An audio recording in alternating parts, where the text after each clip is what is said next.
Қызығымнан айырылып қалдым, жігіт мені тастап кетті, енді мен не істеймін деген хаттар маған өте көп келеді және жеке консультацияға тура осындай запроспен келіп жатады.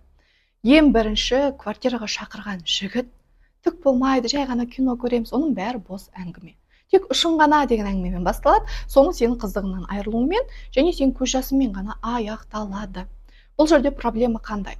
Бұл жерде сенің жоқ деп айта алмауың. Яғни жігіт мені тастап кетеді, қазір мен келіспесе мені жақсы көрмей қалады, менімен жүрмей қалады деп ойлағандықтан сен келісіп тұрсың. Бірақ түптің-түбінде бәрібір сені жігіт тастап кетті. Понимаете? Яғни сен өзіңді таңдап үйрену керексің. Өзіңнің ішкі принциптарыңды, өзіңнің ішкі ойыңды айтып, қорғап үйрену керек.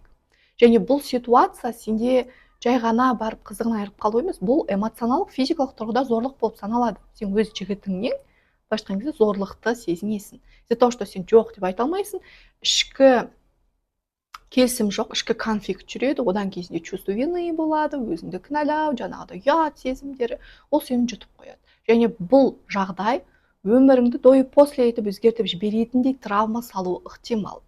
Мен всегда айтамын, қыздарға, косметика алып, киім алып, жүре бергеннен гөрі самооценкаларыңмен, ішкі состоянияларыңмен жұмыс жасап үйреніңдер. Жеке шекараңды қоймай жатып, қарым-қатынасқа кірудің қажеті жоқ. Себебі ол жерде сен өзіңді қорғай алмайсың. Және біз айтамыз, зорлық, ол сырттан келетін зорлықтардан бір бөлек, осылай өзінің жігітінен зорлықты көріп жүрген қыздар өте көп. Сол үшін де өзіңмен жұмыс жаса. Бұл маңызды. Бұл видеоны өзіңнің сіңліңе, құрбыңа жіберіп